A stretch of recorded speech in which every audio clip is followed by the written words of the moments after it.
महिला दिवस के अवसर पर सभी देशवासियों को इसलिए कि महिला पुरुष दोनों को ये संदेश देना चाहती हूँ कि महिलाएं देखिए आधी आबादी हैं, उन सम्मान मिलना ही नहीं चाहिए। सम्मान की हकदार हैं वो, ये उनका हक है। कोई दे के कोई एहसान नहीं करता। अगर जो देता है वो उनका हक उन्हें दे रहा है और जो नहीं देता है वो उनके हक से उनको वंचित रखता है।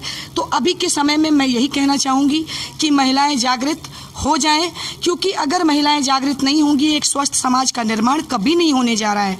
तो एक स्वस्थ समाज के निर्माण के लिए महिलाओं को भी जागृत होना उतना ही आवश्यक है, क्योंकि आप देश की आधी आबादी हैं। आपको समझना होगा कि हम भी आधी आबादी हैं। अगर सोच लीजिए ना कि 50% वोट अगर बैठ जाए घर पे तो क्या सत्ता चलेगी? तख्ता पलट नहीं हो जाएगा। तो महिलाएं अपनी इस अधिकार को समझ नहीं पाती हैं।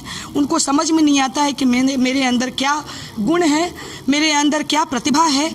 और हर महिला के अंदर एक विलक्षण प्रतिभा है। ऐसा नहीं है कि कोई ऐसे ही बना दी गई है, किसी की भी उंगलियों की रेखा किसी से मिलती नहीं है। हर महिला, हर पुरुष, हर व्यक्ति विशेष अपने आप में व्यक्ति विशेष है। तो मेरा यही मानना है कि नारियों का उत्थान आवश्यक है। नारियों ने पहले से आज बहुत आगे हर क्षेत्र में अपना परचम लहराया है। जहां पुरुषों का एकाधिकार हुआ करता था उसको तोड़ा है। अब महिलाएं भी ऑटो रिक्शा ट्रेन के साथ साथ राफेल भी उड़ा रही हैं। तो आज कुछ बचा नहीं है। हर क्षेत्र में महिलाओं ने अपना पांव जमा रखा है, परचम लहराया है। तो और जिन्होंने नहीं लहराया उनको समझने की ज़रूरत है कि उनके अंदर वो शक्ति है। सरकारें महिलाओं के लिए कुछ करती है? सरकार महिलाओं के लिए बहुत कुछ कर रही है और इतनी ज़्यादा योजनाएं अभी वर्तमान सरकार में आ गई है कि वो दिख रहा है। आप लोग जो सवाल कर रहे हैं आपको भी पता है कि क्या क्या योजनाएं आई हैं। तो सरकार ने अपनी तरफ से कमी नहीं करी। तो सरकार अपनी योजनाएं दे सकती है, किसी की मानसिकता को नहीं बदल सकती।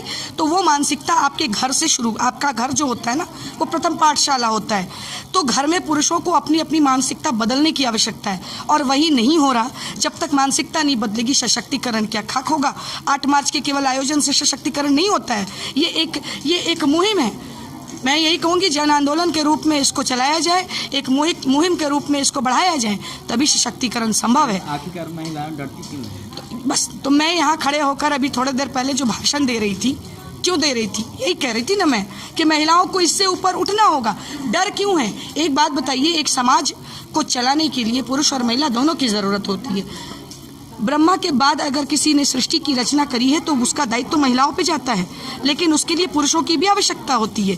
तो जब तक पुरुष साथ नहीं देंगे, और देखिए समाज में आज भी ऐसा है कि बताया तो कि इनसिक्योरिटी की भावना है, महिलाओं में भी है पुरुषों में भी है। ऐसा नहीं है सिर्फ महिलाओं में है। जिस दिन पुरुष उनका साथ दे देंगे तो महिलाओं में बहुत कालीबर है, वो बहुत आगे जा सकती हैं। डरती इसीलिए कि साक्षर नहीं है, डरती इसीलिए कि जागरूक नहीं है, डरती इसीलिए है कि उनके अंदर वो आत्मविश्वास नहीं है। और उसी आत्मविश्वास को जगाने की ज़रूरत है। केवल आयोजन मात्र की ज़रूरत नहीं है।